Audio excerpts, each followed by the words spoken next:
कि कितने ऐसे नौजवान जो शराब के इतने बड़े आदी के रमजान जैसे पवित्र महीने में भी शराब का सेवन करते थे, लेकिन उलमा समझाए बातें असर नहीं करती थी। लेकिन जब जवानी में गुर्दे खराब हो गए, मर गया वो दुनिया से तो चला गया। लेकिन कभी आपने सोचा है अगर आप दुनिया से चले गए, कभी उस नौजवान के घर में जाकर उनके बच्चों को देखना जिसका इंतकाल जवानी में हो जाता है। साहब का चेहरा देखो जन्नती हो जाओगे, फला मौलाना साहब का चेहरा देखो जन्नती हो जाओगे। भाई मेरे, जन्नत इतनी आसान नहीं है। जन्नत अगर इतनी आसान होती तो उस्मान गनी रदी अल्लाह ताला अन्हो जब भी कब्रिस्तान जाते किसी कब्र पे खड़े होकर इतना नहीं रोते कि रोते रोते आपकी दाढ़ी शरीफ भीग जाती। जन्नत इतनी आसान नहीं है जितनी लोगों ने समझ रखी है। लिहाजा जलसों में जब भी आए अपनी कब्र को याद करके जाएं। मैदान महशर में क्या होगा उसे सुनकर जाएं, ताकि आपकी जिंदगी में एक इनकलाब पैदा हो जाए। दुनिया में रहें इज्जतदार बनकर, कब्र में आमना के लाल का दीदार नसीब हो जाए। दुनिया में जितने लोग आए हैं सबको तो जाना ही है, लेकिन खुश नसीब इंसान वो है जो अपने ईमान को समेट कर दुनिया से लेकर जाए। ईमान की हालत में जिसे मौत आ जाए। आपके इलाके में एक चीज देखने को मिलती है, मौलाना साहब तकरीर करने वाले आकर बैठे हैं सामने, लोग उठ के चले जाते हैं। भाई ये आप क्या बताना चाहते हैं? क्या चारों तरफ आपकी तारीफें होती है कि बहुत अच्छा जलसा होता है? आपके दिघल बैंक इलाके में, भागलपुर इलाके में, किशनगंज इलाके में, इस्लामपुर इलाके में अच्छा जलसा सिर्फ वो नहीं है जो मजा लेकर हा हा कह कहा लगा कर लोग चले जाएं। सबसे अच्छा जलसा वो है जिसमें लोग बैठे, आए थे गुनहगार थे, यहाँ से उठे तो तौबा करके नेकोकार बनकर उठे। हुजूर गौसे आजम के जमाने में जो जलसा होता था, गौसे आजम तकरीर करते थे, 70-70 हजार का मजमा होता था। गौसे आजम की तकरीर खत्म होने के बाद हर जलसे के बाद सैकड़ों लोगों के जनाजे उठते थे उनकी महफिल से। क्या मतलब, आज जो जिस महफिल में जितने लोग हंस दिए उसी को लोग समझते हैं बहुत अच्छा जलसा हुआ, बहुत कामयाब जलसा हुआ। ऐसा न करें खुदारा, मरना सबको है। गुनाहगार को मौत आएगी, नेकोकार को भी मौत आएगी, लेकिन नेक लोगों को मौत आती है। हदीस में आया है तो इस तरह उसकी रूह निकलती है जैसे गोंदे हुए आटा से किसी बाल को खींच लिया जाए, पता नहीं चलेगा। उसी तरीके से इंसान, नेक लोगों को जो मौत आती है, रूह निकल जाती है, उसे एहसास तक नहीं होता है। लेकिन जब गुनहगार को मौत आती है, मुस्तफ़ा फरमाते हैं गुनहगार शख्स को जब मौत आती है उसे सांस लेने में इतनी तकलीफ होती है, ऐसा लगता है कि वो नाक के सुराख से नहीं बल्कि सुई के नाके के बराबर हिस्से से वो सांस ले रहा है। अल्लाह अकबर। मुस्तफ़ा फरमाते हैं जब गुनहगार को मौत आने लगती है तो मौत के वक्त उसे इतनी प्यास लगती है, अगर 7 समंदर का पानी भी अगर उसके हलक में डाल दिया जाए तो भी उसकी प्यास नहीं बुझ सकती है, इतनी प्यास लगती है। मुस्तफ़ा, अल्लाह के एक पैगंबर हजरत मूसा अलैहिस्सलाम से किसी ने पूछा, आप अल्लाह के कलीम हैं, ये बताइए मौत के वक्त इंसान को, गुनहगार को कितनी तकलीफ होती है? जरा सुनिएगा माँ बहनों, आप भी सुनो। मूसा अलैहिस्सलाम ने फरमाया, एक जिंदा बकरी ज़बह की हुई नहीं, मरी हुई नहीं, जिंदा बकरी के बदन से, जिस्म से खाल को खींच लिया जाए, जितनी तकलीफ उस जिंदा बकरी के बदन से खाल खींचने पर उस जिंदा बकरी को होती है, उससे 70 गुना ज्यादा तकलीफ गुनाहगार शख्स को मौत के वक्त हुआ करती है। अल्लाह अकबर। आपने क्या समझा है? इसलिए जरूरत है अपनी कब्र की तैयारी करें, हश्र की तैयारी करें। ये जलसे होते हैं ताकि आपके ईमान की भी इस्लाह हो, ताकि आपके अकायद की भी इस्लाह हो, ताकि आप दुनिया में जिंदगी गुजारने का ढंग सीख जाएं। पूरी दुनिया में सारे लोगों की तकरीरें एक तरफ रख दी जाए, लेकिन मुस्तफा का एक फरमान एक तरफ रख दिया जाए तो अल्लाह की कसम कहता हूं, हुजूर की एक बात पे कोई अमल कर ले, अगर बच्चा अमल करेगा, जवान अमल करेगा, बूढ़ा अमल करेगा, मर्द हो या औरत हो, जो भी अमल करेगा अल्लाह ताला उसे दुनिया में इज्जतदार मरने के बाद जन्नत का हकदार बना देगा। तकरीर थोड़ी देर सुनेंगे, इजाजत है आप लोगों की? जरा मोहब्बत से हाथों को उठाकर एक बार बोले सुभान अल्लाह। जितने मर्द बैठे हैं मजमा में, औरतें खामोश रहें।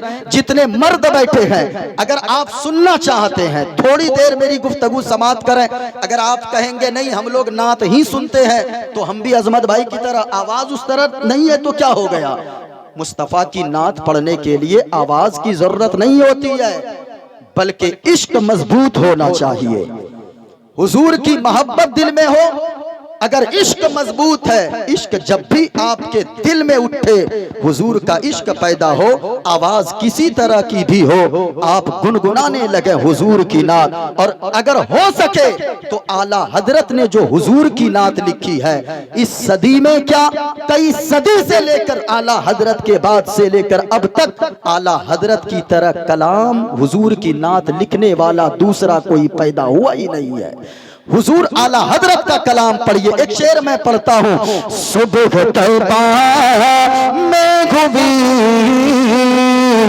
पटता है बाड़ा नूर का। ये उलमाए किराम है। अजमत भाई वाह वाह वाह, अभी हमको खाली गर्म होने दीजिए आप। माशाअल्लाह बहुत होंगे, अभी अचानक गर्म हो जाएंगे। और इन लोग को हम नात ही खाली सुनाएंगे अगर बोलेंगे। आप उर्दू में सुनाए, हम संस्कृत में सुना के जाएंगे। क्या बात है, वाह वाह वाह। इसलिए सुबह तौबा में घुवी पटता है बाड़ा नूर का।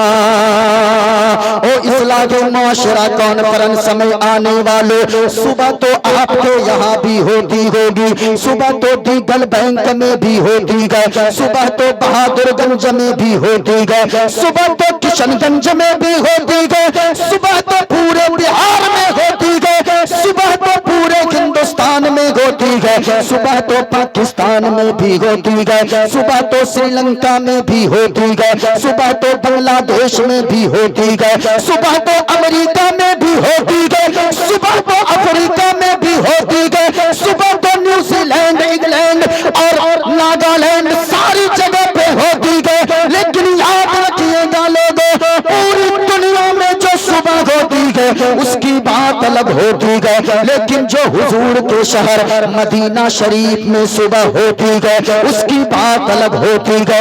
आला हजरत ने फरमाया, ओ दुनिया वालों, पूरी दुनिया में जब सुबह होती है तो उसकी बात अलग होती है, लेकिन हुजूर की शाके शहर शहर तैयबा में जो सुबह होती है तो नूर की खैरात बटना शुरू हो जाती है। और हुजूर के शहर में सुबह से लेकर शाम तक, शाम से लेकर सुबह तक ऐसी नूर की खैरात बढ़ती है, ऐसी नूर की खैरात बढ़ती है, जिस नूर की खैरात को ले ले सिर्फ जमीनी मखलूक ही नहीं बल्कि अल्लाह के नूरी फरिश्ते भी आया करते हैं, कुर्सियों की जमात भी आया करती है। इसी का नक्शा आला हजरत ने खींचा और फरमाया, ओ लोगों सुनो सुनो, पूरी दुनिया की सुबह की बात छोड़ो, आओ मदीने की सुबह की बात करते हैं। सुबह तौबा में घुवी पटता है बाड़ा नूर का। सुबह तौबा में घुवी पटता है बाड़ा नूर का, और सदका लेने नूर का आया है तारा नूर का। नारे मसलके आला हजरत इस्लाहे मुआशिरा कॉन्फ्रेंस। वाह वाह वाह, बहुत अच्छा, और एक शेर पढ़ दूं, इजाजत है? करम करम। जरा स्टेज वाले दुआओं से नवाजे, जरा मोहब्बत से बोले सुभान अल्लाह। सुभान अल्लाह, सुभान जरा आप लोग बोले सुभान अल्लाह। सुभान अल्लाह। माशाअल्लाह भाई, बोलते रहे, एक बार सुभान अल्लाह बोलेंगे जब तक जिंदा है। अभी आप कह रहे थे अजमत भाई से, कब्र में जाने वाली नात सुनाइए। कब्र में अगर चले गए ना, एक नेकी आप नहीं कर सकते हैं। मैं अभी बोल रहा हूँ ना, कब्र में चला गया, अगर मैं चाहूंगा कब्र में जाके एक मर्तबा सुभान अल्लाह बोलूं, क्या बोल सकता हूँ? नहीं बोल सकता। आप अगर चाहेंगे कब्र में चला गया एक रकात नमाज पढ़ लूं, नहीं पढ़ सकते। लेकिन जब तक जिंदा है खूब बोला कीजिए, जब तक जिंदा है एक मर्तबा सुभान अल्लाह बोलेंगे, अल्लाह ताला 90 नेकियां अता फरमा देगा। एक मंत्र पढ़ता हूँ, उसके बाद और आगे गुफ्तगू कर। भाई साहब कहाँ जा रहे हैं? ये अच्छा है, कुछ नहीं करना, वैसे कर दीजिए। ये ठीक ठाक भाई, जाने वालों को जाने दीजिए, हम वैसे रोकेंगे भी नहीं। एक जगह वो बहुत पहले किसी मौलाना साहब ने कहा था ना, एक मौलाना साहब तकरीर कर रहे थे, एक लड़का बीच में खड़ा होकर पट से खड़ा हो जाता था, बीच ही में तकरीर के दरमियान। मौलाना साहब ने कहा, लड़का कहाँ जा रहा? बैठ गया। थोड़ी देर बाद फिर खड़ा हुआ। मौलाना साहब ने कहा, कहाँ जा रहा? तकरीर हो रही है, जलसा हो रहा है, कहाँ जा रहा? बीच में बैठा, फिर बैठ गया। तीसरी बार जो लड़का खड़ा हुआ, इतना जोर से मौलाना साहब ने डांटा, बैठा तो सुबह तक बैठल रह गया। जलसा खत्म, सब चले गए। मौलाना साहब ने कहा, ए लड़का अब क्यों नहीं जाता? कहा, हजरत क्या करेंगे जाके, जिस काम के लिए जा रहे थे वो काम यही तमाम हो गया है, इसलिए इसकी इजाजत है, जा सकते हैं। अब और कोई बहाना है नहीं, लेकिन इसमें आप जा सकते हैं। जरा मोहब्बत के साथ एक बार बोले सुभान अल्लाह। एक मंत्र मैं पढ़ देता हूँ और उसके बाद इंशाअल्लाह अगर इजाजत होगी तो फिर एक मंत्र सुनाऊंगा। अच्छा, पहले संस्कृत में एक नात सुना देता हूँ, इजाजत है? अरे नात सुनिएगा। तकरीर कौन सुनेगा? अरे मंत्र ही पढ़ रहे हैं, लेकिन मंत्र भी अलग अलग हम पढ़ते हैं, सुनिएगा। लेकिन पहले कुछ बातें आप समाप्त कर लें। मेरे भाइयों, जलसे में आने का मकसद है कि आप कुछ यहाँ से सीख कर जाएं। आप अगर नाते नबी समाप्त करें तो आपके दिल में हुजूर का इश्क पैदा हो जाना चाहिए, और हुजूर का जो आशिक होता है यकीनन वो पूरी दुनिया में अपनी पहचान अलग रखता है। मैं कहना चाहूंगा मेरे भाइयों, यहाँ जितने लोग आए हुए हैं जलसे में, मैंने एक मंत्र पढ़ा और उसमें मैंने क्या शेर पढ़ा, या रसूल अल्लाह, इस्लाम का तुमसे ज्ञान मिला है, आदर है मिला, सम्मान मिला है। हुजूर ने इस्लाम क्या क्या ज्ञान दिया है, इस्लाम में संदेश क्या दिया है हुजूर ने। हुजूर सल्लल्लाहु अलैहि वसल्लम की एक एक बात पे आज भी कोई अमल कर ले तो मैं गारंटी से कहता हूँ कि वो दुनिया में कामयाब होगा, कब्र की जिंदगी भी खुशहाल होगी, मैदान महशर में भी बेड़ा पार होगा। लेकिन शर्त है कि हुजूर की बातों पे अमल करना होगा। हुजूर के एक फरमान पे कोई अमल कर ले तो अल्लाह की कसम कहता हूँ, हुजूर ने जितनी बातें बताई है उस पे जो भी अमल करेगा यकीनन वो दुनिया में कामयाब होता नजर आएगा। मैं एक बात कहना चाहूंगा, हुजूर ने क्या फरमाया है, एक हदीसे पाक हुजूर ने फरमाया है, इत्तकिल महारिमा तकुन अअबदन नास। हुजूर फरमाते हैं, ओ दुनिया वालों, अगर तुम अल्लाह का प्यारा बंदा बनना चाहते हो, अगर तुम अल्लाह का महबूब बंदा बनना चाहते हो, पसंदीदा बंदा बनना चाहते हो, तो हराम से बच जाओ। हराम से मतलब क्या है, यानी हराम खाने से बचो, हराम पीने से बचो, हराम कमाई से बचो, हराम खिलाने से बचो अपनी औलाद को, अपनी बीवी, अपने माँ बाप को। लेकिन आज हालात क्या है, 100 जलसे हो रहे हैं, 1000 जलसे हो रहे हैं, लेकिन कोई अगर शराब पीने वाला हमारे जलसे में आता है, वो वो शराब से तौबा नहीं करके जाता, बल्कि वो फिर जाकर घर वापस शराब ही पीता है।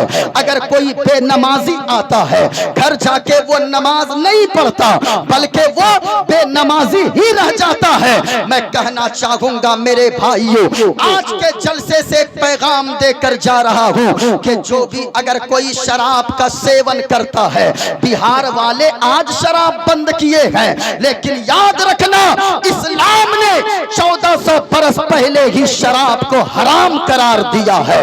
और ऐसी शराब उस वक्त जिस वक्त लोग अपने बच्चों को दवा के तौर पे शराब पिलाते थे, यानी आज अगर हमारे बच्चे बीमार हो तो क्या पिलाते हैं? दवा पिलाते हैं। लेकिन आज भी लोग, शराब उस जमाने में इतनी आम थी कि उस वक्त आज भी लोग कहते हैं दवा दारू पिला देते हैं। अपनी जबान में कहते बच्चे को दवा दारू दिलाया कि नहीं, यानी दवा दारू, ये दारू वहीं से चली है। मैं कहना चाहूंगा जलसे आपने हजारों सुने, तकरीरें आपने हजारों सुनी, लेकिन अगर आपने अब तक नशा से तौबा नहीं किया, अगर नौजवान नस्लें हमारी तौबा नहीं कर रही है, मैं उनसे कहूंगा कि मेरे भाइयों, तुम मौलाना की तकरीर हर जलसे में सुनते हो, इमाम साहब हर जुमा को खिताब करते हैं कि नौजवानों शराब मत पियो, शराब ये तमाम बुराइयों की जड़ है। लेकिन आज हालात क्या है?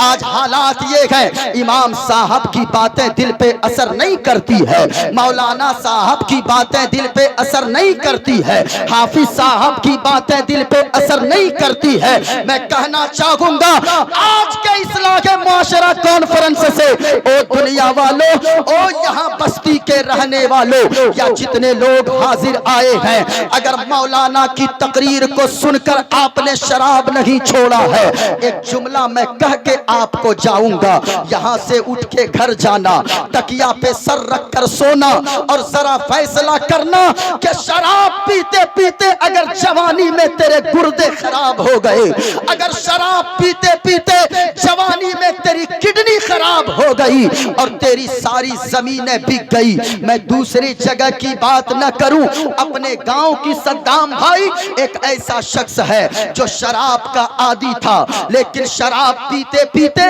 उसका लीवर खराब हो गया। 40 लाख रुपए हैदराबाद में लग चुके हैं अब तक, 1-2 लाख नहीं 40 लाख रुपए लग चुके हैं। वो भी वाइफ ने अपना लीवर दिया, यानी वाइफ के लीवर को कटिंग करके, उसकी बीवी के लीवर को कटिंग करके उसके शौहर के अंदर फिट किया। अब बताइए, बीवी भी कमजोर हुई, अब ये तो 2 महीने से हैदराबाद ही में है, अब तक वो नहीं आया है। हमने तो ये यहाँ तक देखा है कि कितने ऐसे नौजवान जो शराब के इतने बड़े आदी के रमजान जैसे पवित्र महीने में भी शराब का सेवन करते थे, लेकिन उलमा समझाए बातें असर नहीं करती थी। लेकिन जब जवानी में गुर्दे खराब हो गए, मर गया वो दुनिया से तो चला गया। लेकिन कभी आपने सोचा है अगर आप दुनिया से चले गए, कभी उस नौजवान के घर में जाकर उनके बच्चों को देखना जिसका इंतकाल जवानी में हो जाता है, उसके बच्चे ईद के दिन दूसरों का मुंह तका करते हैं, ईद के दिन दूसरों के दरवाजे पर खड़ा रहते हैं। मैं आपसे कहना चाहूंगा, मौलाना की तकरीर न सुनकर सही, लेकिन अगर अल्लाह ने आपके सीने में दिल को रखा है, मौलाना की नहीं मानते हो, घर जाना, अपने छोटे छोटे बच्चों के चेहरों को देखना। अगर जवानी में तेरे गुर्दे खराब हो गए, और नशा करने वालों अगर तेरे फेफड़े खराब हो गए, तो ये बताओ कि तेरे छोटे बच्चों का देखने वाला कौन होगा? तेरी बीवी की इज्जत पे लोग कीचड़ उछालेंगे, तेरे बूढ़े माँ बाप का सहारा कौन बनेगा? इसलिए मैं आपसे कहूंगा, जलसे का मतलब यही है, अगर कोई गुनहगार आया है वो गुनाहों से तौबा करके जाए। अगर कोई नशा का आदी हो वो नशा करना छोड़ दो। आज तो तुम नौजवानों कानों में लीड लगाकर गाड़ियां चलाते हो, कोई उर्स तुम्हारा बाकी नहीं रहता, किसी उर्स के मेले में तुम्हारी हाजिरी बाकी नहीं रहती, किसी भी मजार में तुम्हारी हाजिरी बाकी नहीं रहती, लेकिन तुम नमाज नहीं पढ़ते, तुम शराब का सेवन करते हो, तुम जुआ खेलते हो। मैं आपसे कहूंगा, कम से कम हमारी खातिर नहीं, इन मौलाना की तकरीर को सुनकर नहीं, तो कम से कम बच्चों का चेहरा देखकर नशा करना छोड़ दो। जलसे में अगर आप आए गए, सीने के अंदर दिल है तो यहाँ से अहद करके उठे, यहाँ से वादा करके उठे कि अब तक जो किया हमने किया, कल सुबह से जब मैं गाड़ी पर बैठूंगा मैं नशा करके नहीं बैठूंगा, मैं अपनी जबान में कभी नशीली चीजों को नहीं लगाऊंगा, अपने होठों से नशीली चीजों को नहीं लगाऊंगा। और गाड़ी पर बैठो ये इरादा करके बैठो, अगर एक्सीडेंट भी हो जाए, मौत आए, तो मुंह नशे से नापाक ना हो, शराब के कतरे से नापाक ना हो, बल्कि जबान पर कलमा तैयबा ला इलाहा इल्लल्लाह मुहम्मदुर रसूलुल्लाह की सदाएं जारी हो। मेरे भाइयों, नारे तकबीर, नारे रिसालत, मसलके आला हजरत इस्लाहे मुआशिरा कॉन्फ्रेंस हजरत अल्लामा मोइनुद्दीन चतुर्वेदी साहिब किबला, नारे तकबीर। अब जरा सुनना नौजवानों, एक नौजवान तुम हो, लेकिन आओ मैं आपको बताऊं, अरे तुम कौन से शराबी हो। एक शराबी की बात मैं बताऊं, कितने लोगों की जिंदगी बदल गई है। माँ बहनों, मैं आपसे भी कहूंगा, तुम भी तो कभी यहाँ तावीज लेने, हजरत मेरा शौहर बिगड़ गया है, हजरत मेरा शौहर नशे का आदी हो गया है। याद रखना, अगर तुम चाहोगी तो तेरा शौहर भी नमाजी बन सकता है, अगर तुम चाहोगी तेरा शौहर भी इबादत गुजार बन सकता है। जरा गौर से सुनिएगा, अगर इजाजत हो तो थोड़ी देर में गुफ्तगू कर लूं। अगर सुनना चाहते हैं, हाथों को पूरा मजमा उठाकर, हाथों को लहराकर इस नीयत से बोले, कोई देखे ना देखे मदीने वाले मुस्तफा देख रहे हैं। जरा हाथों को लहराओ और मोहब्बत के साथ बोलो, लब्बैक या रसूल अल्लाह, और बुलंद आवाज से लब्बैक या रसूल अल्लाह, या रसूल अल्लाह, माशाअल्लाह। अच्छा, आप लोग मखाना की खेती करते हैं, इधर कौन सी खेती होती है? मक्का। उसी के लिए दुआ कर देते, या अल्लाह जो लोग हाथों को उठाकर बोल रहे हैं, जो आखिर तक बैठा रहे, उसके मक्का में खूब खूब बरकतें अता फरमा। आमीन आमीन आमीन, माशाअल्लाह। जरा हाथों को उठाकर बोले सुभान अल्लाह। अब देखिए, अब बोल रहे हैं, अपने फायदे की बात आए। अब जरा गौर से सुनिएगा, मैं आपसे कहना चाहूंगा, नौजवानों, तुमने तो लाखों तकरीरें सुनी, तुमने तो हजारों जलसे में शिरकत की, तुम तो हजार मज़ारों पर गए, लेकिन तुम ना सुधर सके।